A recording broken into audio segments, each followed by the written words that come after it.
Hello everyone. Hello everyone. In fact, I'm really glad to see everyone who's gathered here in this audience. Well, here in the end of Barometer this year, when someone is exhausted or tired, you're overwhelmed with information. I can see here a rather big number of people who are ready to speak not only about the something which can be of personal use at the bar, not only the pleasant points, but also I can see the people who want to communicate about something serious and important, about the responsibility, and it's always for us a certain challenge. But this responsibility is an important part of your professionalism. So let's have a couple of words about myself. My name is Pavlo, and I'm the cocktail blogger. I think that here in the audience we can find a big number of people who know my blog. Science of Drink, the science of drink without the feeling of thirst.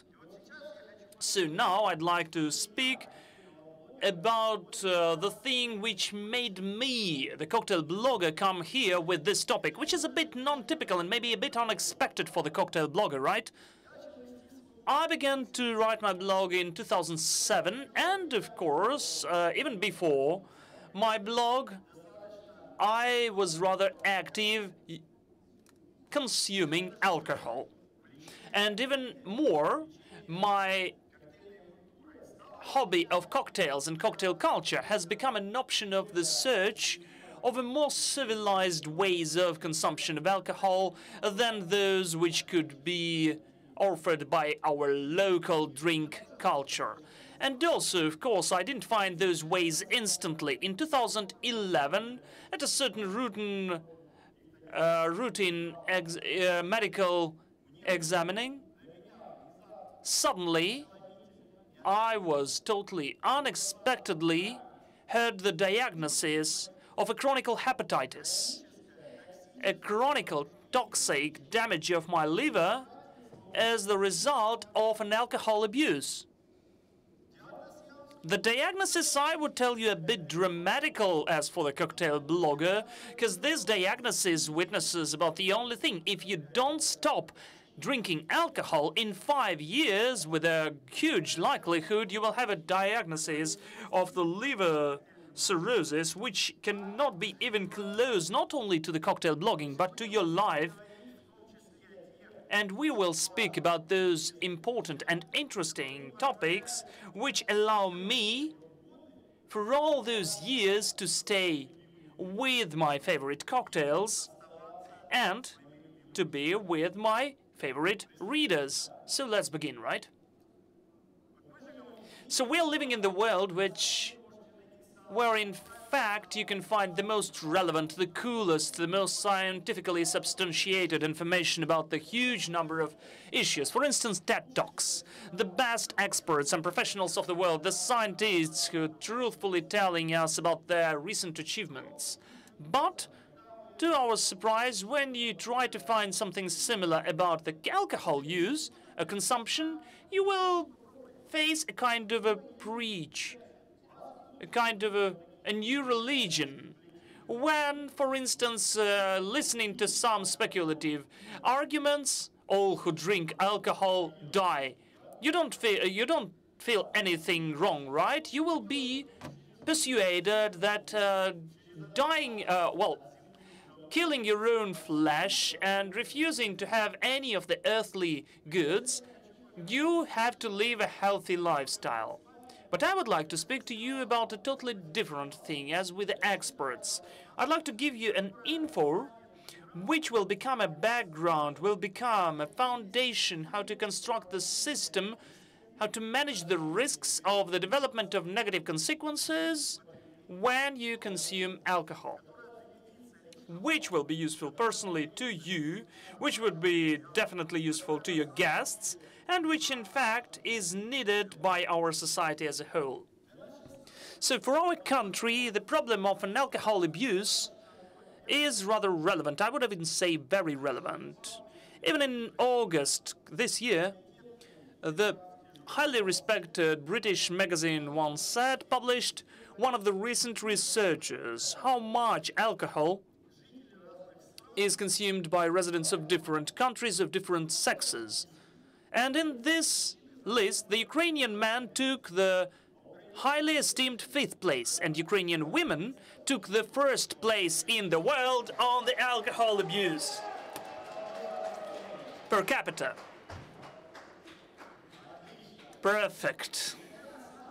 Though, in fact, our women are the best in everything. I never doubted about that. And though I thought that the results of this very research is a kind of a chemistry from our statistical authorities, I think that they faked a bit of the figures of the production and import and export of alcohol. But for us, it's really a very cautious thing that at the moment when we think to stipulate how much of alcohol we consume, the problem of harmful use of alcohol is very relevant. It is fought on all of the levels, the national level, the Ministry of Healthcare, and the highest level, the international level. In 2010, the World Health Organization even issued a very powerful program document which had the name of the Global Strategy, how to reduce the harmful use of alcohol. That's a very powerful document, paper, where they're going to fight someone. But I can ask you, who are they going to fight? Aren't they going to fight with us, the people who are selling alcohol? And I will answer you, maybe not with us, because we need to take part, to have attention, because we should look at the formulation, harmful use. Harmful use grasps the use of alcohol which has sad consequences. And these forms of consumption of alcohol which have the highly risk of the development of these effects. And this paper obliges the economic entities which deal with the manufacturing and sales of the alcohol drinks some splendid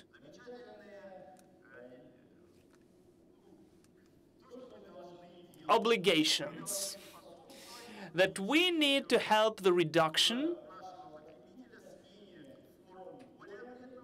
and to change the more harmful way of use of alcohol to the less harmful. And if we acknowledge this issue and problem, researching the best practices, when we change this harmful use of alcohol for the less harmful, it would make our industry feel good. Then we are not evil anymore. Then we can feel ourselves to be societally useful. But if we don't acknowledge this problem and we don't take part in this process, then we shouldn't be surprised when they fight with us. And it will lead you to your bleak career opportunities and the lack of motivation. I think not a single one of you wants to be a villain who just makes the population alcoholics.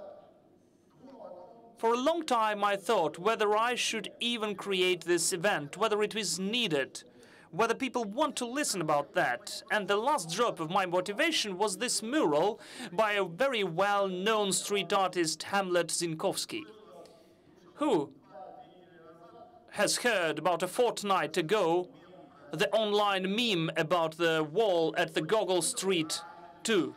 Of course you heard about that. Those who haven't heard about that, just Google it. There was lots of interesting things. This is not Gogol Street. This is Danilevsky Street. When I saw this mural, I understood that I have to organize this event. Why? What do we see here? A kind of a gray man in a gray city. Maybe yesterday he had, well, a bit too much of something bad and gray. And he wants us to think about the harmful use of alcohol. It looks boring. So in my activities for today's event, I have the totally different message. I'd like to tell you that alcohol can be part of a balanced and bright life of a contemporary, fashionable and relevant person. Thank you. Thanks. I consider that alcohol drinks are a very interesting and important part of our everyday life of humanity. This is the fountain of flavors and aromas. That's what allows us to develop constantly our knows, and just one of the two central places where new nervous cells are being born. This is the benefit of the new flavor feelings. And for the modern craft bar, and I do believe that the majority of the presentees are the representatives of the craft cocktail industry of Ukraine, this is the place where we give those new emotions to our consumer. This is the place where we give the nice taste and where we should give the cultural and civilized patterns of the use of alcohol. And today we will speak about those points which we need to understand, to comprehend, and to let our consumers be aware of. The industry is not away from the requests of both the society and the Ministry of Health and World Health Organization. So consciously or subconsciously, it has the following trends which are following to reduce the harmful use of alcohol. Some of them should be listed here. First of all, it's a low ABV cocktails. I think they've heard the lecture about them, right? Those were the cocktails with a low containment of alcohol. We're not speaking about the strong degree. Most of them are medium, but we are speaking about the low ABV. The second perfect trend is the new mocktails, which are non-alcohol cocktails of the new wave. In the historical retrospective, you could find non-alcoholic cocktails in the end of the books with some chapter of a non-political name, like invalid drinks, like drinks for the disabled people. But now it's totally different. The non-alcoholic cocktails are not even worse than the traditional cocktails. They're so good that the restaurants haute couture, they always have non-alcoholic cocktails too. And at Barometer 2018, at each hotspot almost, we can find a nice non-alcoholic cocktail with a nice flavor. This is not Shirley Temple, about which I had to write about in 2011, which is just grenadine with Sprite. Those are the cocktails with cordials and modern products like non-alcoholic alcohols. I think you've heard about this oxymoron. I'm in Sidlip, which is for 2 years Diageo invests in, or the same product of non-alcohol gin sodas. Pernod Ricard is investing in it. They are not at the Ukrainian market, but I do believe that very soon they will emerge here and will be rather popular. But I think that the most important weapon of ours, I mean informational weapon in the fight for the reduction of the harmful use of alcohol, is the concept of responsible drinking. What's the responsible drinking? This is the set of messages, rather simple messages, the implementation of which in our life or the communications with our guests, it's not that complicated. It does not claim titanical efforts, but it can help to reduce the harmful impact of alcohol onto our body and organism, onto the health of our guests, onto the state of the people surrounding them, the society as a whole, and what's incredibly important in our capitalistic world, the world economy. So let's look at each of those messages step by step. Let's begin. Well, I will try to be this obvious speaker. Don't drink when you drive. Isn't it simple? But, in fact, there is a little detail in that, because in 2009, the local legislator adopted the norm, the regulation which allowed a certain amount of alcohol, 0.2 promille in blood. In 2015, this regulation was approved in the Ukrainian legislation. So this 0.2 promille, which has to protect kombucha lovers, they totally mess up with the minds of alcoholic lovers, that there is as if there is a safe glass of alcohol before you drive. But I'm never playing this lottery, though I'm a driver. I'm using the rule, not a single cocktail if I'll drive during the next 8 hours. And that's what I'd like to wish you to do. Thank you. Our next message is stay safe. This is very obvious, right? Because the person who is drunk is rather vulnerable, especially for the criminal behavior. 3 simple rules which would allow us to avoid those risks. The first, before we begin to consume alcohol, we need to understand why we're doing that and how much we are planning to drink. The second simple rule, you should plan how you get home when you are drunk. This is what you can implement in your bars. Just prompting nice phone numbers of a good taxi service can allow someone to avoid negative consequences. And the next rule, again, it can be used in your life and you can follow it when you are at the bar. Don't leave your alcoholic drinks and cocktails to the strangers. Not to become victims of a criminal behavior. This is not that hard, but it will help you to avoid a big number of problems. Our next rule is really important. In fact, this is the 0 drinks rule for the certain categories of people. First of all, of course, I mean underage people. This is 18 years old in Ukraine. We are not the US, where they have the phrase, you are old enough to die for your motherland, but you are still too young to buy a beer can. It is 18 years old in Ukraine. And I guess you know that the state prohibits to sell alcohol to the underage persons. But I'd like to remind you that in the code on the administrative abuse, we have the administrative sanction for making the underage people drunk. So you can see that if someone is trying to buy alcohol cocktails and wants to treat those the underage person with those drinks, you may not sell alcohol to that person. The next category are the pregnant. Of course, there are no safe doses of alcohol when you're pregnant, not a single one. And when you consume alcohol in this state, it can be full of threats and risks for the development of the health of the fetus and the future child and the mother herself. And our last category are the people when the alcohol leads to the certain addiction. This is the alcoholism state. So this is the only way not to abuse alcohol use at all. You shouldn't play this lottery. The following very simple rule: don't drink with friends. With drugs. Yeah, well, okay. That joke doesn't really translate well into English. Okay, never drink if you take medicine. Actually, even if it's some, biological additives and vitamins. If you take pills, don't take any alcohol. I promise not to scare you today, but I will once. Because I'm also a PhD in pharmaceutics, and that's important for me. The case was called paracetamol. Paracetamol or acetaminophen, that's actually an analgesic.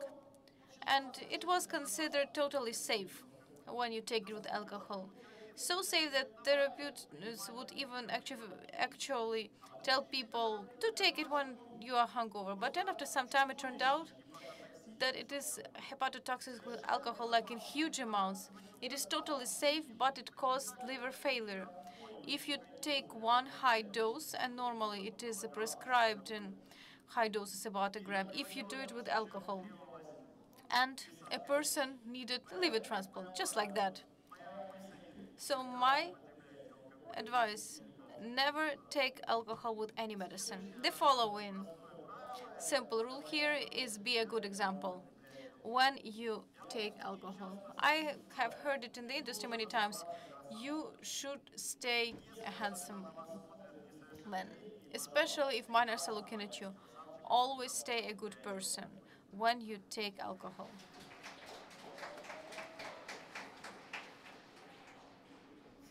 Then the following simple message: respect the choice of other people who decided not to consume alcohol at all or in some specific situation. I mean, that is simple, But for some reason in our culture, we observe problems with that all the time. But now, of course, you have a correct direction. The following rule we have: help yourself. Two simple rules will help you to reduce the risk of negative consequences when you consume alcohol. First of all, you have to take enough water when you are drinking alcohol. Thank God there are no problems with that in Ukrainian craft bars. Normally, the glass of water appears even before cocktail on the bar station. This is very good. This is a practice to be implemented everywhere. The second thing is when your grandmother always tells you, don't drink when you are hungry. Then, I'm also going to give you the physiological basis of all that, and I hope you are never going to break the advice from your grandma. Just two simple rules, but they work very well. And our last message in this concept: drink alcohol in moderation. And so that we could explain this abstract word moderation, so that it has some physical form, some foundation, I'm now going to tell you what helps me all the time to control the amount of alcohol that I consume. It is the knowledge about its behavior in our body. Well, actually, hepatoprotectors also help in, but we are not at a pharmaceutical congress. We are not going to speak on that topic now. So, the main way for the alcohol to get into the organism is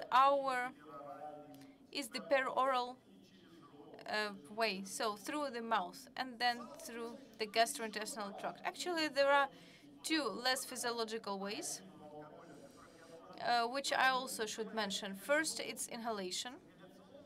With inhalation, I think those who work in disco bars or in some bars, when people inhale alcohol vapors. And actually, this is a very dangerous way, because when we inhale alcohol vapors, they get into our system, into our circulation immediately. They get to central nervous system and already cause the drunken state. And this can be very critical for a person who is already noticeably drunk. And then the following, not really physiological, unusual way for the alcohol to get into the organs is rectal. But today we're not going to talk about it, because now we are, at least I observed that there are actually cocktails in these small basins. Maybe they might appear even in the toilets, but I don't think I have seen a cocktail that you could take rectally. I hope we won't reach it. So, okay, let's stop on our regular peroral way. Alcohol starts being consumed already in the mouth, and this is ignored because the contact is very small and you won't get a lot of alcohol to your organism. But you also have to know that when it is already consumed in the mouth, it also passes the regular protection of the alcoholism, which is supposed to be protecting our organism. Like in inhalation, it immediately gets into the blood and already makes you drunk. You have probably felt something similar when you were at tasting, especially if it is for spirits. Who has noticed that when you are tasting some overproof whiskey, you can get really drunk when you have like 15 milliliters of alcohol? So that's the illustration why this is happening. Then alcohol gets into your stomach, where, depending on the time that it is stayed there, up to 30% can be consumed there. So the time depends on what else is there.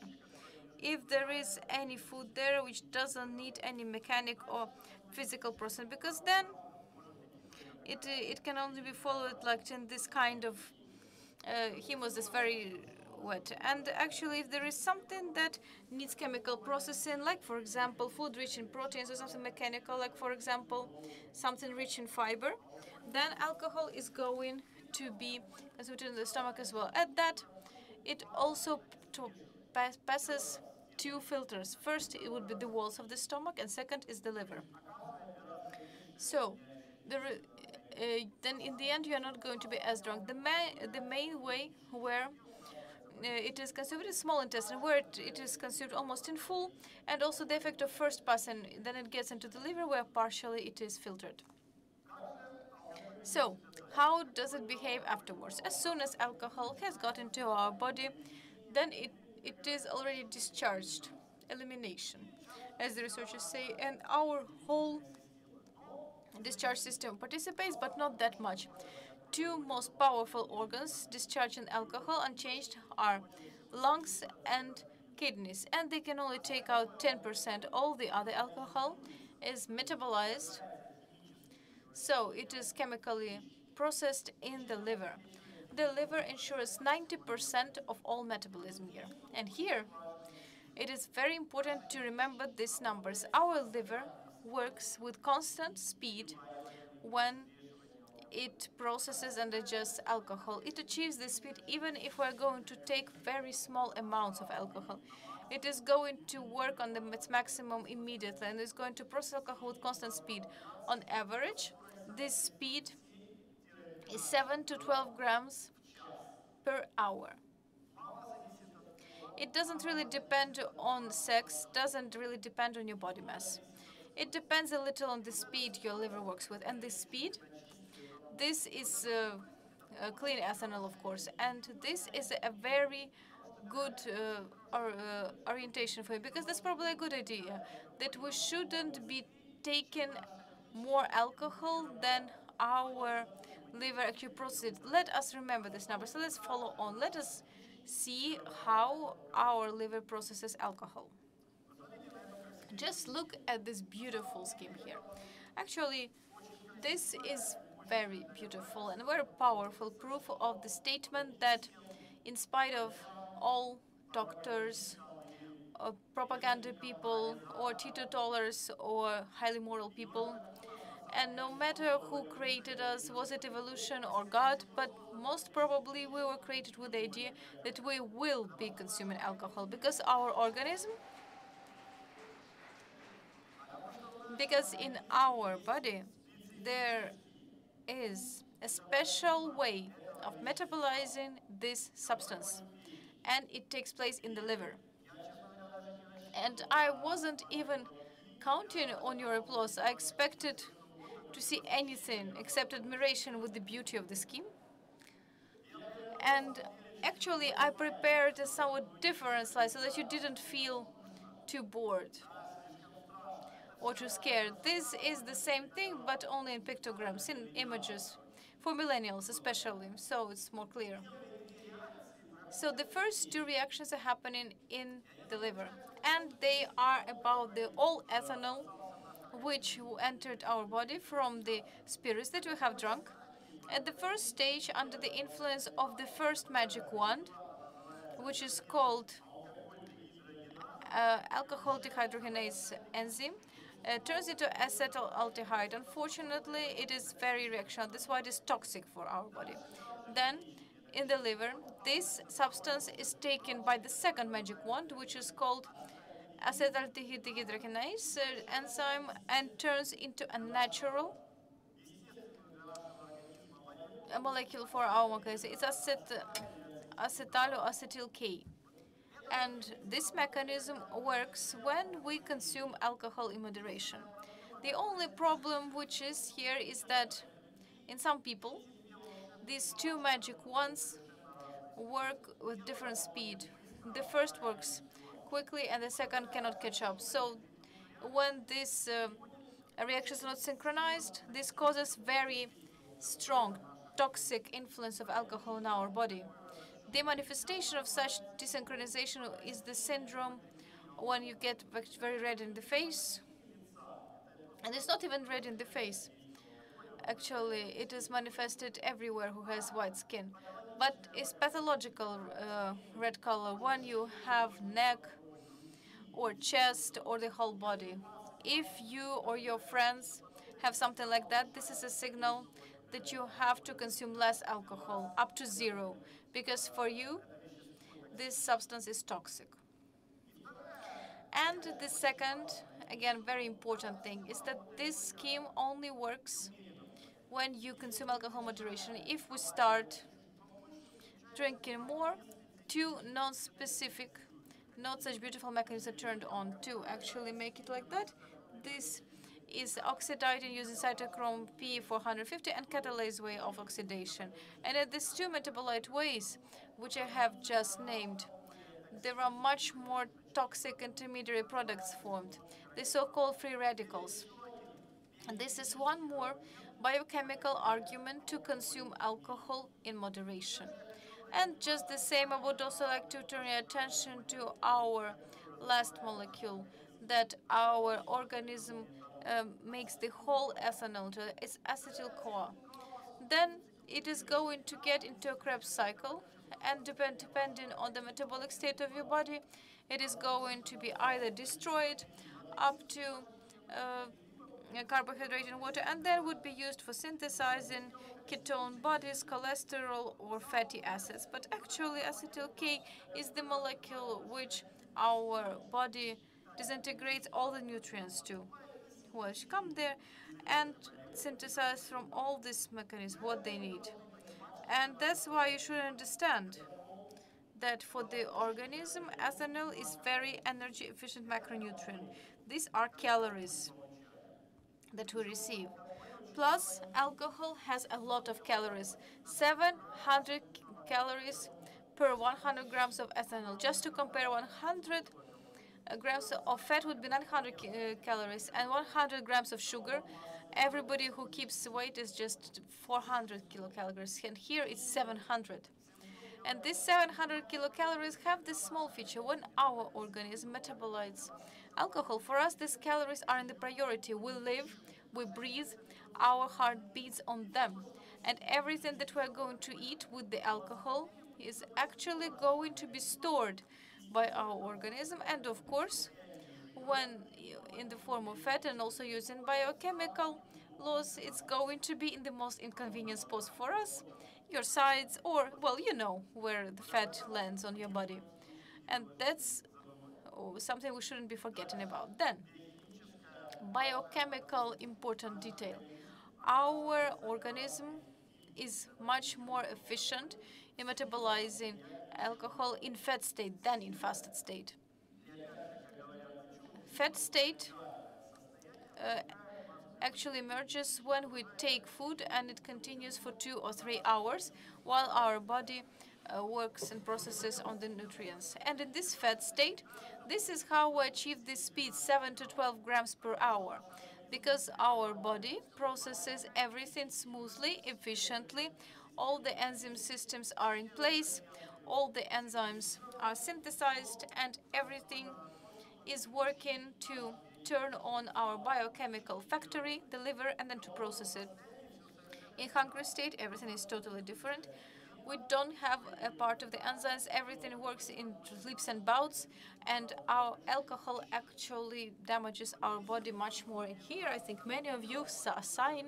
Somebody hasn't even believed me because it seems that, like, just now, I have taken the holy cow of mixology. Just now, I actually said that aperitif shouldn't be allowed to exist, but I will remind you with the historical context of aperitif. This appears among American elites, this tradition, among the people who do not feel any want for food, and the main problem for them is overeating. So if you, for example, had a good lunch, 3 hours have passed, you are still fed, and you have to have a good dinner. In this case, you would need an aperitif. If you're very hungry, you don't need an aperitif. You need to eat, and then you need a digestive.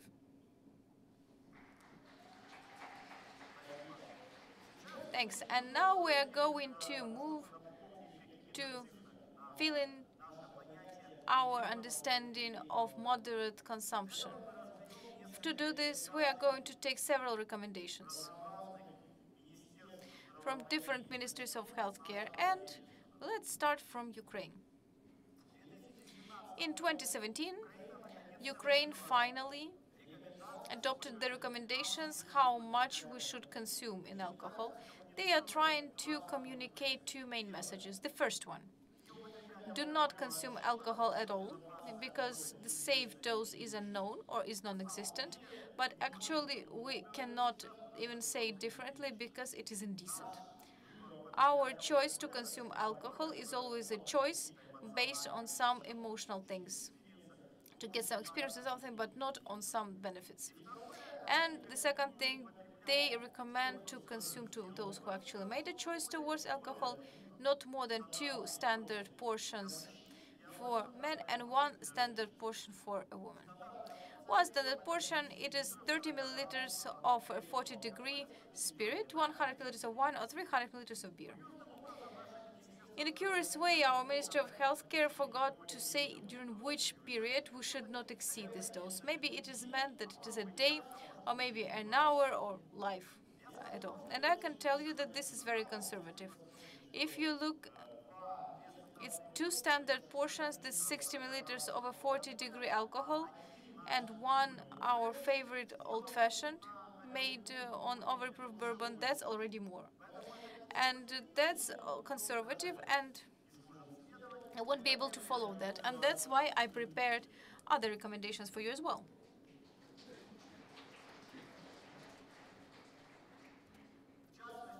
In particular, American ones. Americans have researched this topic a great deal because they're really pedantic and attentive to detail.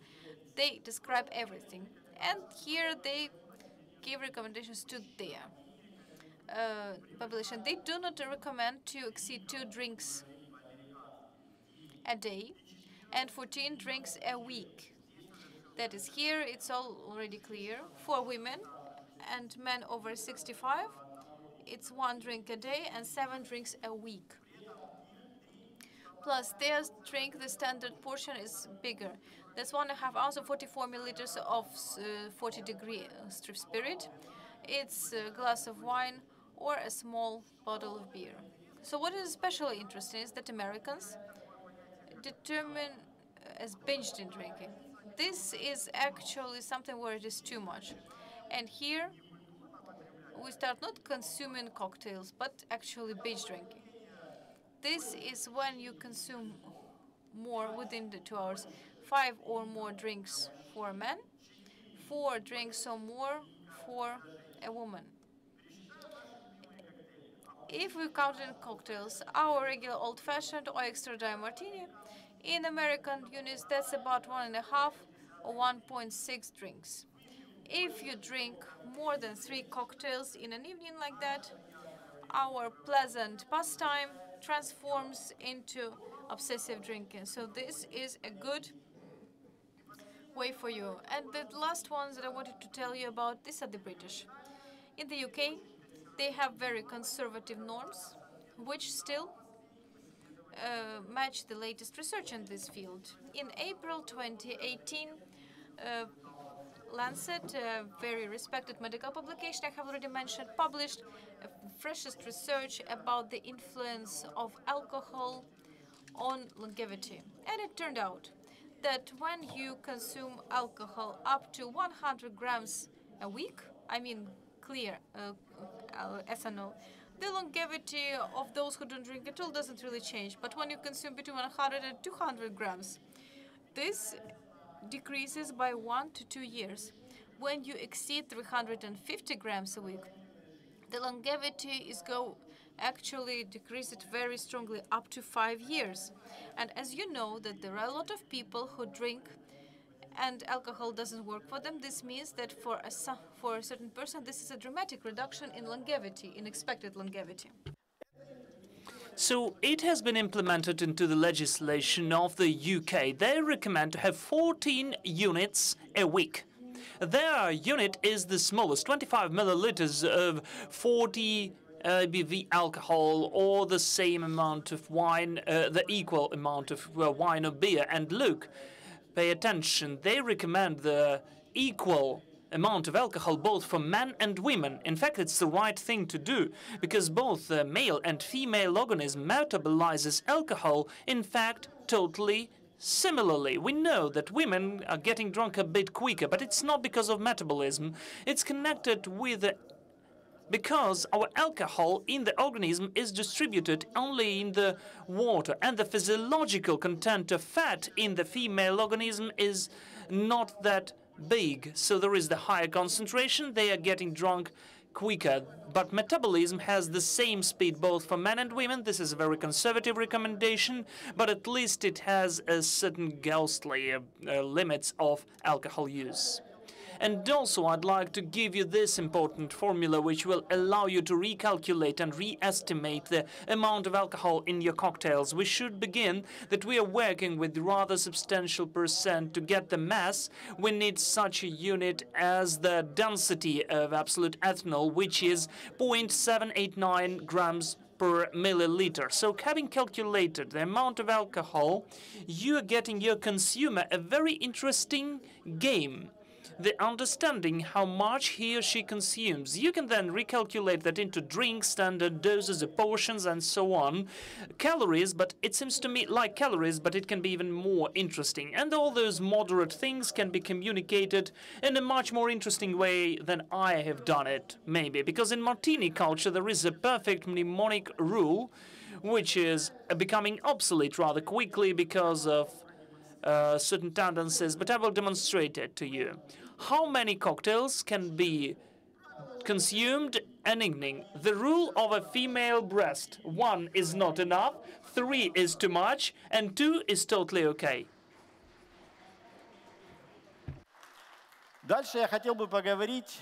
And further on, I'd like to speak about the states when we brutally violate all of those recommendations I've listed above.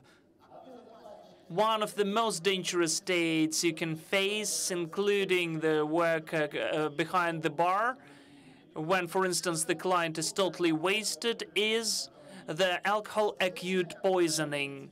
This is the state which has the following symptoms: vomiting, bluish or pale skin, slow, less than 7 breaths breath-ins a minute, hypothermia, unconsciousness, and in the rather serious states, seizures.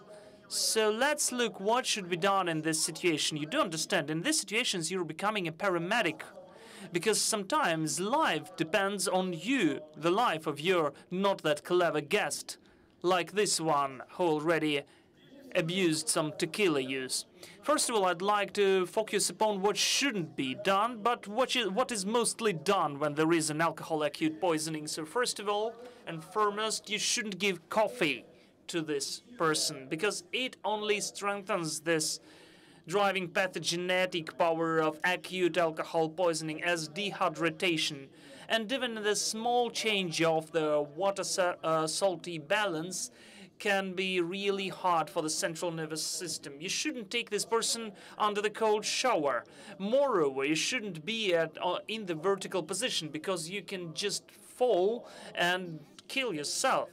But the cold shower strengthens hypothermia, which also can make the state of the person even worse. You shouldn't leave this person alone to sleep, because this person can just lose consciousness. Then the vomiting begins and the person can just be suffocating. You shouldn't stimulate vomiting, because the vomiting reflex is working in a different way, and again the person can suffocate.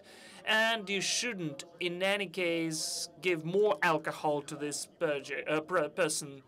For instance, Tabasco with mezcal will definitely save you. No, it will never help. So what should you do then? Well, in fact, first of all, you should call ambulance, because this state is a threat to your health and life. That is why you let the professionals and experts do the thing. But while they're not there, be nearby. If the person is still conscious, don't let him go unconsciousness. Try to communicate and sit the person into the comfortable chair. If he's almost vomiting, you should put the person on his or her side. If he can drink, give him the water of room's temperature, and always keep this person warm. And in the very serious and acute state, be ready to CPR the person, which should be the indirect heart massage and artificial breathing. Sometimes the drunken situation can happen. But of course, you're not facing that often. The next point I'd like to mention is what you're facing on a permanent basis. Yes, my dear kitties, let's speak about hangover. Yes, I was expecting that someone will tell me that's me during all of the 3 days of barometer. Well, of course, it shouldn't be like that, but we should speak about this state for sure. Well, first of all, you need to understand that the hangover word in the Russian language are the totally two different states. The first is acute post-intoxication syndrome, which emerges when you consumed a bit too much, and the second is an alcohol withdrawal syndrome, which is developing the alcoholic people when people stop taking alcohol. The symptoms are similar: the tremor, vomiting, loss of appetite, all of the neurological symptoms like asthenia, like apathy or depression. But the longitude and the degree of these symptoms is different. For instance, post-intoxication syndrome is not longer than 24 hours. So if you or any of your friends still have longer periods of weakness, depression, or any other neurological symptomatic after you had a drink, it's really a bad sign. You need to decrease the alcohol use. So what leads to hangover? I will tell you the totally disappointing thing now. The hangover is always too much of ethanol. Because it's not important what's the order of your drinks, whether you increase the degree or you decreased it. It's of no importance. The important thing is the quantity. The research which witnessed that in the brown aged spirits, that they have certain mixtures that can strengthen hangover, in fact, it's not that important, because anyway, we are facing the amount, which is strengthening but not bringing to this state, and you should remember that. And of course, there is one more perfect fact for that. The cocktails, in spite of the widely spread opinion, in fact, do not bring to the harder hangover. When you use the equivalent amount, the hangover of cocktails can be even softer, because the cocktails already include lots of the things which even don't let you have hangover. For instance, citrus juices, the egg, and the substantial amount of water, and so on. Only if you take too much. What should you do when you have hangover? I will give you two checked strategies which are always working. First of all, this is the rehydration. The alcohol is the real dehydrator. You should do everything to renew the water-salt balance of your organism. You should use water, mineral water, brine, anything. Anyway, you can use the oral rehydrants, which are sold in the drugstores. It can help you to leave this state and to practice it. The second checked strategy is the carbs meal, because alcohol always decreases the amount of glucose in the blood. That's why you have apathy and sometimes the vertigo, and you have that weakness in your limbs. And also some of the carbs meals will help you leave this state, so try to be patient. Well, in fact, there are lots of other pharmaceutical cunning ways to do that, but let's not mention that today. And also, I'm not mentioning a super interesting thing like classical anti-hangover mixology. Yes, the great bartenders of the past were always responsible for the clients, especially the clients which became drunk because of them. So from the historical point of view, in fact, this is a very interesting thing. And for me, as a cocktail historian, I have something to offer you. I have the only announcement. Subscribe for me in my social media. Try to follow my posts, and maybe you will get to one of the events which will be dedicated to the concept of the responsible drinking. I'm planning, together with the Kiev cult bar Parovoz Speakeasy and other interested bars, which will, besides the theoretical materials with different pharmaceutical insights, will also contain guest bartending with the topic of classical anti-hangover mixology. You will be able to taste all those corpse revivers, pick-me-ups, hair of the dogs, long grasses, and maybe for some of you who didn't have enough to see the slides or to listen to my voice, which is telling you this information, for you it will be an engagement into this topic from the new perspective through your taste and nose receptors, so please welcome. And in the end, I'd like to get a feedback from you. This is the concept of the responsible drinking, what we have to use in our work. So let's recap what we've learned. First of all, this is the drinking in moderation. I've already listed the figures. Then the 0 drinks rule for the certain categories of the people. Would you name me those categories? Those are who? Underaged, pregnant, and addicted or abusive alcoholics. Right. The next rule, help yourself. How can you help yourself? With water and meals. Right, totally correct. Then, stay safe. And you should always be a handsome person. That is a good example. Thank you.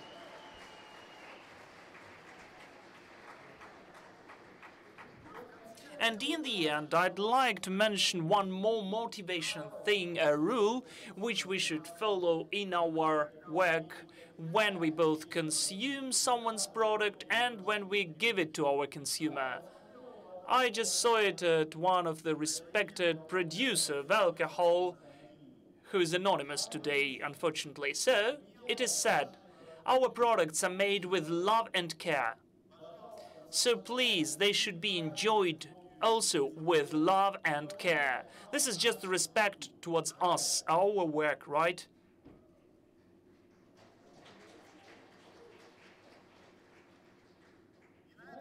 And that's it from me. Thank you so much for your attention. If you've got any questions, you're free to ask them.